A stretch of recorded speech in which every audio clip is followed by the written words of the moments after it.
जय हिंद दोस्तों, कैसे हैं आप लोग। आशा करता हूँ स्वस्थ होंगे, मस्त होंगे। तो यार हम आज एक ऐसे वॉर की बात करेंगे जिसे ना दुनिया के इतिहास में स्वर्णिम अक्षरों से लिखा हुआ है। जी हाँ, जिसमें 90,000 पाकिस्तानी सोल्जर ने इंडियन आर्मी के सामने सरेंडर कर दिया था। और इस युद्ध का परिणाम ये निकला कि एक नए देश का जन्म हुआ, बांग्लादेश का। चलो आओ जानते हैं इसके पीछे क्या कारण थे, क्यों युद्ध हुआ। तो जब 1947 में पाकिस्तान हमसे अलग हुआ ना, तो उसके दो पार्ट थे, एक वेस्ट पाकिस्तान, एक ईस्ट पाकिस्तान। जो ईस्ट पाकिस्तान था वो हमारी एक स्टेट है वेस्ट बंगाल, उससे मिलता हुआ पार्ट था।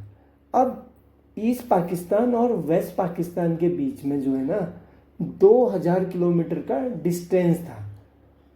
जब 2000 किलोमीटर का डिस्टेंस होता है तो उसको उसका मेंटेनेंस करना, उसका रख रखाव करना और वहाँ के लोगों के अधिकारों का, मौलिक अधिकारों का पालन करना, ये बहुत मुश्किल काम हो जाता है। ऊपर से क्या होता है, जब लैंग्वेज बैरियर आ जाता है ना, तब ज़्यादा प्रॉब्लम आती है। अब क्या होता है, ईस्ट पाकिस्तान में जितने भी लोग होते हैं वो बंगाली भाषी होते हैं, जबकि वेस्ट पाकिस्तान के अंदर पंजाबी और उर्दू भाषी लोग रहते थे। अब डिस्क्रिमिनेशन कैसे होता था, पाकिस्तान का पूरा फोकस वेस्ट पाकिस्तान पे रहता था, जबकि ईस्ट पाकिस्तान की पॉपुलेशन वेस्ट पाकिस्तान से ज़्यादा थी। तो अब जब बजट रिलीज होता था पाकिस्तान में, तो 72% जो है वेस्ट पाकिस्तान के पास चले जाता था, जबकि जिस पार्ट में आपकी पॉपुलेशन ज़्यादा है उसका बजट जो है, मतलब उसे ऐसा समझा जाता था जैसे ये थर्ड पार्टी है कोई। अब वेस्ट पाकिस्तान के लोग ईस्ट पाकिस्तान पे उर्दू थोपने लगते हैं। जब कोई चीज़ थोपी जाती है ना तो लोग उसका अपोज करना शुरू कर देते हैं। तो यही इस पाकिस्तान ने भी किया। उन्होंने बोला भाई हम बंगाली लोग हैं, हम बंगाली पढ़ेंगे। लेकिन पाकिस्तान ने क्या किया, पासपोर्ट, ऑफिस और ऑफिशियल लैंग्वेज में भी उर्दू जो है स्टार्ट कर दी। अब क्या होगा कि धीरे धीरे धीरे प्रदर्शन बढ़ते रहते हैं इस पाकिस्तान में, और वो धीरे धीरे बड़ा रूप लेने लगते हैं। 1969 में क्या होता है, वहाँ पे मिलिट्री रूल चल रहा होता है पाकिस्तान के अंदर, और वहाँ पे जो प्रेसिडेंट होते हैं वो होते हैं जनरल याहिया खान। उन्होंने घोषणा कर दी कि मैं जो है जल्दी से जनरल इलेक्शन कराऊंगा पाकिस्तान में, क्योंकि वो चल रही थी डिक्टेटरशिप ही कहेंगे उसको, डेमोक्रेसी तो थी नहीं। तो इस पाकिस्तान ने एक शर्त रखी कि जो इस बार के इलेक्शन होंगे उसमें जो है हमारी पॉपुलेशन ज़्यादा है तो पार्लियामेंट में हमारा ज़्यादा पार्टिसिपेशन होना चाहिए। तो जनरल याहिया खान ने ये बात मान ली इस पाकिस्तान की। अब क्या होता है, दिसंबर 1970 में पाकिस्तान में जनरल इलेक्शन होते हैं, और ईस्ट पाकिस्तान की 169 सीट्स में से 167 जो है बांग्लादेश अवामी लीग जीत के आती है। उस समय वो पार्टी सिर्फ अवामी लीग थी। अब जो होता है ना, अवामी लीग फुल मेजोरिटी से आ जाती है, और ये डिसाइड हो जाता है कि शेख मुजिबुर रहमान जो है पाकिस्तान के प्राइम मिनिस्टर बनेंगे। लेकिन भैया अपोजिशन तो अपोजिशन होता है, और जो वहाँ के मिलिट्री ऑफिसर थे वो ये बिल्कुल नहीं चाहते थे।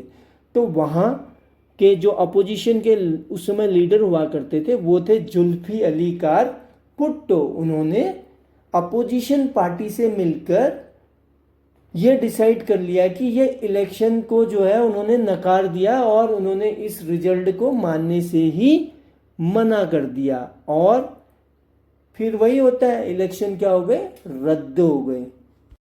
इस बात से ईस्ट पाकिस्तान के लोग जो है भड़क जाते हैं, और शेख मुजिबुर रहमान जो है ईस्ट पाकिस्तान में नॉन कॉरपोरेशन मूवमेंट चलाना शुरू कर देते हैं। अब जो है लार्ज स्केल पर जो है लोग रोड पे आना शुरू हो जाते हैं, और पुलिस और मिलिट्री के साथ क्लैश करना शुरू कर देते हैं। अब क्या होता है, ईस्ट बंगाल में ना ये मूवमेंट जो है बड़ा मूवमेंट बन जाता है और उनकी मांग उड़ जाती है कि हमें एक बंगाली भाषी देश चाहिए। तो यहाँ खान को लगता है कि ईस्ट पाकिस्तान मेरे हाथ से निकलने वाला है, तो वो क्या करते हैं 1971 में एक मिलिट्री ऑपरेशन चलाते हैं जिसने ना क्रूरता की सारी हदें पाकिस्तानी आर्मी ने पार कर दी भैया। वो माता बहनों के साथ बुरा बर्ताव करते थे और इस ऑपरेशन का नाम उन्होंने रखा ऑपरेशन सर्च लाइट। अब इसमें क्या होता है कि पाकिस्तानी आर्मी भैया सारी क्रूरता की हदें पार कर लेती है। इवन ह्यूमन राइट्स का एकदम से वॉल्यूशन हो रहता है, लेकिन भैया यूएन तो यूएन है, वो तो कुछ देखता नहीं है। तो पाकिस्तानी आर्मी ह्यूमन राइट्स का एकदम से वॉल्यूशन कर रही होती है। अब जो प्रेसिडेंट होते हैं पाकिस्तान के, वो जो है शेख मुजीबुर रहमान को अरेस्ट करने का हुक्म दे देते हैं। लेकिन भैया शेख मुजीबुर रहमान जो है पहले ही दिन ब्रॉडकास्ट किए रहते हैं और पहले ही दिन बांग्लादेश को इंडिपेंडेंस घोषित कर देते हैं। जब पाकिस्तान की आर्मी ईस्ट पाकिस्तान में क्रूरता की सारी हदें पार कर रही थी, तो इनसे लड़ने के लिए बंगाली अधिकारियों ने बंगाली रेसिडेंस फोर्स बनाई और उसका नाम रखा मुक्ति वाहिनी। देखो अब मुक्ति वाहिनी तो बन गई, लेकिन मुक्ति वाहिनी पाकिस्तानी ट्रेन सोल्जर से लड़ने के लिए कामयाब नहीं थी। तो अब क्या हुआ कि जो ईस्ट पाकिस्तान के बड़े बड़े नेता थे, वो जो है बॉर्डर क्रॉस करके दिल्ली में श्रीमती इंदिरा गांधी जी भारत की प्राइम मिनिस्टर से मिल लेते हैं। तो इस संकट की घड़ी में इंदिरा गांधी जी जो है इन नेताओं को आश्वासन देती है कि मैं आपकी पूरी हेल्प करूंगी। तो दोस्तों अब होती है भारत की एंट्री। जब ईस्ट पाकिस्तान में पाकिस्तान की आर्मी बर्बरता कर रही थी, तो रेफ्यूजी जो है इंडिया में आने शुरू हो गए। तो ये रेफ्यूजी चले गए त्रिपुरा, वेस्ट बंगाल और आसाम में इनको शरण दे दी और भारत ने उस समय रिफ्यूजियों का खुले दिल से स्वागत किया। लेकिन भैया अब हमारी समस्या बढ़ने वाली थी, क्योंकि अगर 1 करोड़ लोग हमारे देश में आ गए तो उनके लोगों का रहना, खाना, मेडिकल और लॉजिस्टिक मुहैया कराना बड़ा मुश्किल काम होता है। अब जब ये प्रॉब्लम आ ही रही थी तो भारतीयों पे रिफ्यूजी टैक्स तक गवर्नमेंट ने लगा दिया। जो 5 पैसा जो टैक्स लगाया था, अगर आप पोस्ट ऑफिस से कोई भी चिट्ठी भेजते हैं तो आपको 5 पैसे का एक स्टाम्प पेपर लेना ही पड़ता था। तो दोस्तों अब ये रिफ्यूजीज इतना ज़्यादा बढ़ गए थे ना, अगर हम इनको लगातार आने देते तो हमारी इकोनॉमी भी क्रैश कर सकती थी और लॉ एंड ऑर्डर की प्रॉब्लम तो पहले से ही चल रही थी। तो भैया अब इस क्राइसिस को तो रोकना था। तो इसमें क्या करती है हमारी पीएम जो है, एक कैबिनेट की मीटिंग बुलाती है और तीनों जनरल साहब को बुलाती है। तो उस समय इंडियन आर्मी के एक बहुत ही पॉपुलर जनरल हुआ करते थे सैम मानेकशॉ, जिन्हें सैम बहादुर भी कहा जाता था। तो श्रीमती गांधी चाहती थी कि ये ऑपरेशन जो है जल्दी से जल्दी लॉन्च हो और जल्दी से जल्दी हम जो है इस पे एक डिसीजन लें। लेकिन सैम मानेकशॉ मना कर देते हैं इंदिरा गांधी को कि सडन अटैक करने के लिए। इसके क्या कारण थे अभी हम समझते हैं।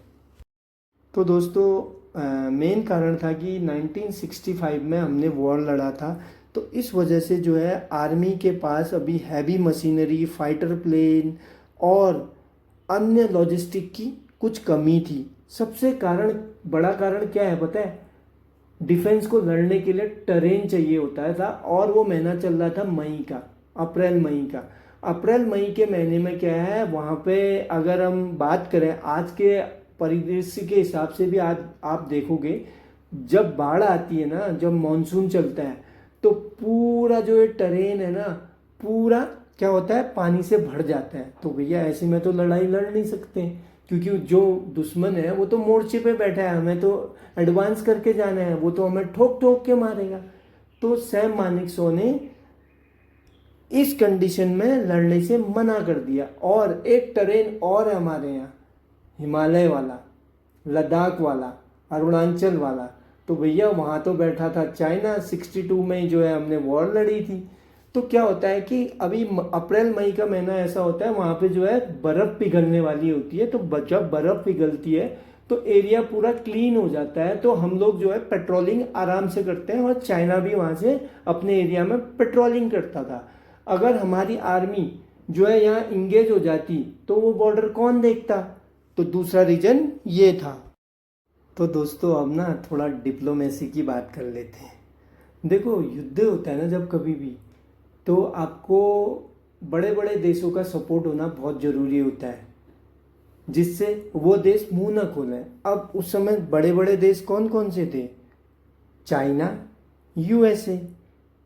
उस समय जो है पाकिस्तान, चाइना और यूएसए का तो एक अलायंस जैसा चल रहा था। तो श्रीमती गांधी ने बोला कि सैम मानेकशॉ से कि हमारे पास नवंबर का टाइम है, तब तक श्रीमती गांधी डिप्लोमेसी चलाती हैं और बहुत से देशों में खुद अपना विजिट करके बांग्लादेश के बारे में, बांग्लादेश की सिचुएशन के बारे में बताती हैं। इसमें क्या होता है, इंडिया को सिंपैथी तो मिल जाती है, लेकिन सपोर्ट कोई भी कंट्री नहीं करती। लेकिन सेना अभी से अपना काम करना शुरू कर देती है। 15 मई 1971 में इंडियन आर्मी ने ऑपरेशन जैकपॉट लॉन्च किया, और उसमें ऑपरेशन जैकपॉट में ये किया कि जो मुक्ति वाहिनी बनी थी, मुक्ति वाहिनी को वेपन चलाना और ट्रेनिंग देना स्टार्ट कर दिया था, जिससे कि हमें वॉर के टाइम मदद मिल पाए। इंदिरा गांधी जी के साथ साथ उस समय के विदेश मंत्री स्वर्ण सिंह जी भी दुनिया के सारे देशों में घूम घूम कर बांग्लादेश की सिचुएशन के बारे में बता रहे थे कि वहाँ पे जो है क्या हालात हैं। उनको भी सेम चीज़ का सामना करना पड़ रहा था कि सिंपैथी तो बहुत मिल रही थी, लेकिन सपोर्ट कहीं से नहीं मिल रहा। तो ये पॉइंट भारत सरकार ने यूएन में जो है रेज किया। यूएन में भी भारत को सिंपैथी तो बहुत मिली, लेकिन सपोर्ट नहीं मिला। लेकिन भाई उसी समय भारत 1971 अगस्त में यूएसएसआर से एक ट्रीटी साइन कर लेता है, जिस ट्रीटी का नाम था Soviet treaty of peace, friendship and corporation. इस ट्रीटी में ये लिखा जाता है कि अगर भारत पे हमला होगा तो रूस उसका सपोर्ट करेगा, रूस पे हमला होगा तो भारत उसका सपोर्ट करेगा। ये जो है आगे जाके हमारे काम आएगा।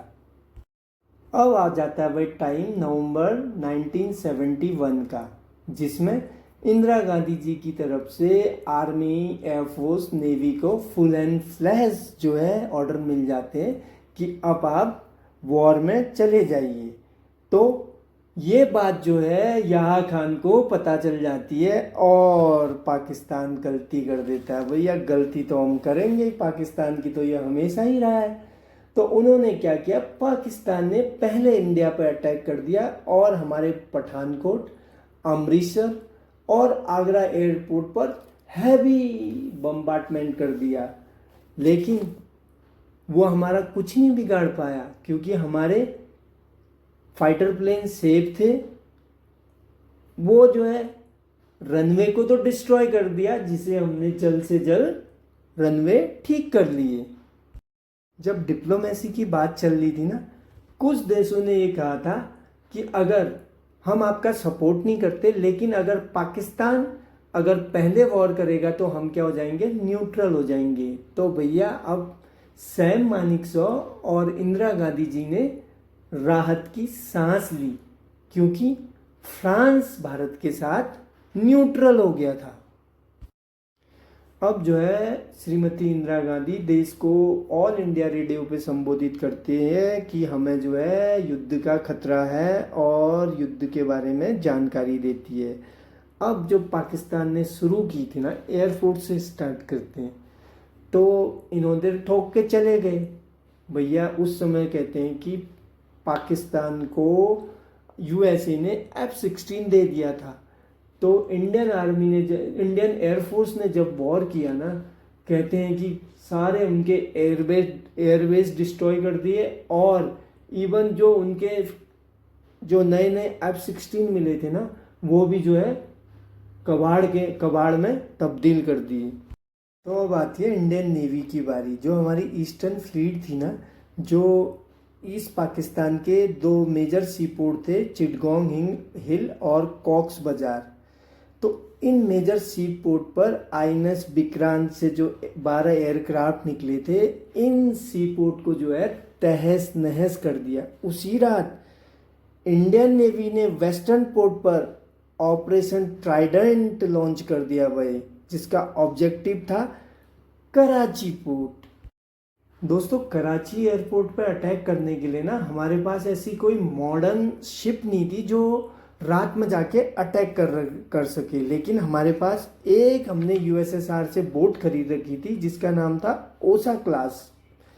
तो वो साइज में छोटी थी और वो घातक मिसाइल से लैस थी। तो भैया, भारतीय दिमाग है ना, कहते हैं कि कुछ भी कर सकता है। तो नेवी ने एक इनोवेटिव सॉल्यूशन निकाला। उन्होंने एक बड़ी शिप थी इंडियन नेवी की INS किल्टन में इन बोटों को बांध के ले गए और वहां तक ले गए जहां से कराची पोर्ट जो है इन मिसाइल्स की रेंज में आए। अब जैसे कराची पोर्ट ना इन मिसाइल्स की रेंज में आता है तो रात को 10 बजे इन बोर्ड से अटैक कर देते हैं भैया, एकदम शू शू शू। तो इन मिसाइल सिस्टम ने पाकिस्तान की PNS खैबर, PNS मुहाफिज बुरी तरीके से डैमेज कर दी और लास्ट में इनकी एक PNS चैलेंजर भी बुरी तरीके से बर्बाद हो गई। लेकिन भैया, इनको ही बर्बाद करने से चैन नहीं मिलता। डिफेंस फोर्सेस को चैन तब मिलता है जब आप जो है दुश्मन के लॉजिस्टिक पे अटैक करो। तो क्या किया इन बोट ने, जो वहाँ पे मेजर पेट्रोल और डीजल जो आ रहा था ना, ऑयल के टैंकर थे, उन पे अटैक कर दिया। तो जो है कहते हैं कि कराची पोर्ट जो है कई दिन तक जल रहा था। अब जो है ना, पाकिस्तान इन हमलों से शॉक्ड हो गया था कि ये अचानक से क्या हो गया। लेकिन अब आती है आर्मी की बारी। तो क्या होता है, राजस्थान के डेजर्ट एरिया में एक पोस्ट है जिसको लौंगे वाला पोस्ट कहते हैं। तो वहाँ पे पंजाब रेजिमेंट की सिर्फ एक कंपनी डिप्लॉय थी जिसमें 120 सैनिक थे और उसके कमांडर हुआ करते थे KS चांदपुरी। तो अब क्या होता है, रात को पाकिस्तान ने मौका देखकर इस पोस्ट पर अटैक करने की सोची। तो कहते हैं कि पाकिस्तान के 45 टैंक, आर्टिलरी और लगभग 2 से 2,500 जवान इस पोस्ट पर अटैक करने आ गए। अब इस ऑपरेशन के लिए ना आर्मी को एयरफोर्स की ज़रूरत थी, लेकिन उस समय हमारी एयरफोर्स के पास कोई ऐसा फाइटर प्लेन नहीं था जो रात में अटैक करने में सक्षम हो। जब पाकिस्तानी आर्मी आगे एडवांस कर रही थी ना, तो लोंगेवाला में कोई भी फायर नहीं खुला। तो पाकिस्तान की आर्मी आते आ गई। जब 300 मीटर पर आई ने ना, तो कहते हैं कि मेजर चांदपुरी जी ने जो है एकदम ऐसा फायर करवाया था MMG का, जिससे लगे कि यहाँ पे जो है इंडियन आर्मी के 2,500 से 3,000 जो है सोल्जर बैठे हुए हैं। तो पाकिस्तान ने देखा, यार इतना फायर आ रहा है, मतलब इंडियन हमें जो है गलत इन्फॉर्मेशन दी गई थी। यहाँ पे तो जो है लग रहा है कि हजारों सोल्जर बैठे हुए हैं। तो KS चांदपुरी जी ने रात भर जो है 45 टैंक, आर्टिलरी और इतनी फोर्सेज को रोके रखा। उसका मेन रीजन क्या था कि एक आर्मी में बारवर्ड वायर मिलता है, उसमें क्या होता है, वो चारों तरफ अगर लगा हुआ होता है तो उसमें मान लिया जाता है कि ये जो है माइन फील्ड है। तो पाकिस्तानी आर्मी को वो जो है बारवर्ड वायर मिला, तो उन्हें लगा कि भैया यहाँ माइन फील्ड लगा हुआ है, और पाकिस्तान की आर्मी ने वहीं पे होल्ड कर दिया और रात भर जो है लौंगे वाला पोस्ट पे उनको रोक के रखा। तो सुबह सुबह भैया इंडिया के जो है फाइटर प्लेन आते हैं और जो है ना पूरी पाकिस्तान आर्मी को ठोक के चले जाते हैं, और जितने बचे कुचे होते हैं भैया वो जो है वापस लौट के बुद्धू घर के चले वापस चल देते हैं। ये तो थी भैया वेस्ट पाकिस्तान की बात। अब आते हैं ईस्ट पाकिस्तान पे। अब क्या है, ईस्ट पाकिस्तान में भैया हमें तो एडवांस करना है, लेकिन वो क्या है, बंकर पे बैठा हुआ है एकदम बंदूक लेके। लेकिन हमारे सैनिकों की बहादुरी देखो। फर्स्ट में वो जैसौर को वो जो है आज़ाद कर देते हैं, जो मेजर टाउन होता है ईस्ट पाकिस्तान का। ये ना इंडियन आर्मी के लिए बहुत बड़ी जीत होती है, क्योंकि जो ये जैसौर था ना, वहाँ पे पाकिस्तान की एयरफोर्स का बेस था। तो अब इंडिया की एयरफोर्स जैसौर से डायरेक्टली ही अपना काम कर रही थी। अब भैया बांग्लादेश को आज़ाद करना है तो भैया ढाका में पहुंचना तो जरूरी ही था। अब ढाका में पहुंचने के लिए इंडियन आर्मी ने जो है एक सिलहेट करके एरिया था, उसको भी, जो नॉर्थ ईस्ट में मौजूद था, उसको भी कैप्चर कर लिया। लेकिन अब मेन प्रॉब्लम क्या होती है, जब आती है मेघना रिवर क्रॉस करने की बारी, तो उसके बीच में पड़ता था आसूगंज। आसूगंज में क्या था कि पाकिस्तान की पूरी एक कोर वहां पे बैठी हुई थी। लगा लो कोर में कितने सैनिक होते होंगे, 20-25 हजार सैनिक मेघना रिवर के पास बैठे थे। मेघना रिवर के पास बैठने का मतलब क्या था कि किसी भी तरीके से इंडियन आर्मी को ढाका में नहीं घुसने देना है। दोस्तों अब होता क्या है ना इंडियन आर्मी में, जब हम किसी आर्मी से उलझते हैं ना तो उलझते रह जाते हैं। जो आसूगंज वाला एरिया था, अगर भारतीय सेना अगर वहाँ पे उलझती तो हमें बहुत ज़्यादा जान माल का नुकसान हो सकता था। तो वहाँ पे जो कमांड संभाल रहे थे उस पे जगह पे, तो उस समय जो जनरल हुआ करते थे लेफ्टिनेंट जनरल सगत सिंह जी थे। उन्होंने एक फैसला किया, उन्होंने चॉपर मंगवाए और अपने सोल्जर को एयरलिफ्ट कर दिया और मेघना रिवर हो गई भैया क्रॉस। अब भैया ढाका दूर नहीं था, लेकिन इसी बीच हो जाती है भैया दुनिया के सबसे शक्तिशाली देश की एंट्री, और उसके साथ जो हमेशा उसके पीछे खड़ा रहता है, जिसके हम भी गुलाम रहे थे 200 साल, यूके की एंट्री। अब यूएसए ने पाकिस्तान को सपोर्ट करने के लिए ना अपना task force 74 bay of Bengal में भेज दिया। इस फ्लीट में दुनिया का सबसे बड़ा कैरियर था, जिसमें जो है 8 नेवी शिप थी और 8 नेवी शिप थी और एक न्यूक्लियर सबमरीन भी थी। और यूके ने भी ना भैया अपना एक नवल फ्लीट भेज दिया जिसका नाम था ईगल एयरक्राफ्ट। अब भैया इतने बड़े बड़े देश अपनी नेवी की फ्लीट को भेज देंगे, थोड़ा डर तो लगता ही है। तो भैया इसी बीच आता है यारों का यार, उस समय का यूएसएसआर और आज का रशिया। तो सोवियत यूनियन अपना एक पैसिफिक फ्लीट भेज देता है। जैसे ही पैसिफिक फ्लीट आता है तो यूके और यूएसए की होने लग जाती है भैया कि अब क्या करें। उन्हें तो सताने लगता है न्यूक्लियर वॉर का डर। तो जो ये पैसिफिक फ्लीट होती है वो जो है यूएसए की शिप को तो पीछे धकेल देती है और यूके की फ्लीट के तो पीछे ही पड़ जाती है। तो ये तो गए भैया अपनी अपनी जगह। अब हमारे लिए था खुला नीला आसमान।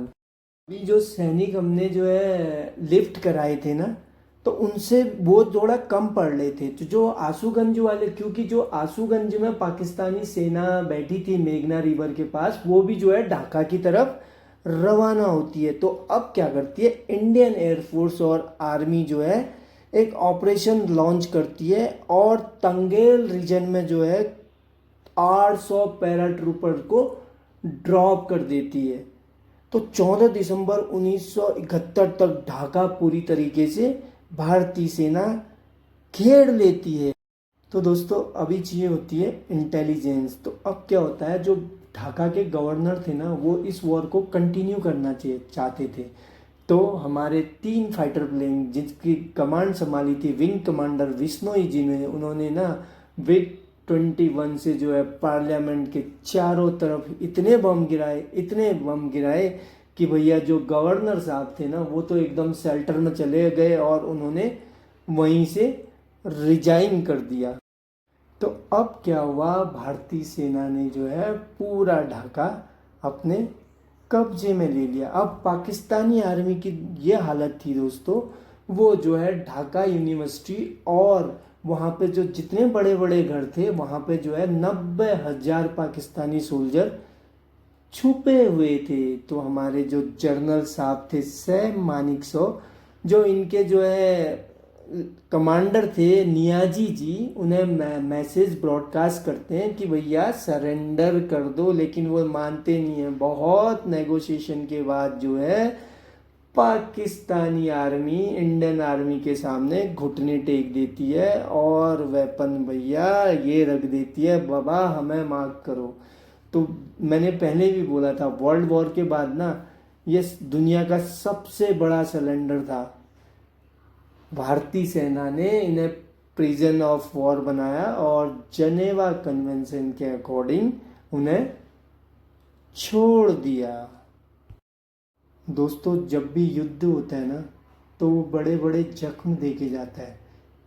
इस युद्ध में हमारे 3,000 सैनिक वीरगति को प्राप्त हो गए। तो दोस्तों सबसे पहले तो हेड्स ऑफ उन सोल्जर्स के लिए जिन्होंने अपनी जान देकर एक ऐसे नेशन को बनाया जो अस्तित्व में ही नहीं था। तो अब बांग्लादेश एक फ्री कंट्री हो गया था और यूएन में भी बहुत से देशों ने ये माना कि यस बांग्लादेश एक फ्री कंट्री है। और इसके पहले राष्ट्रपति बने थे शेख मुजमिल रहमान।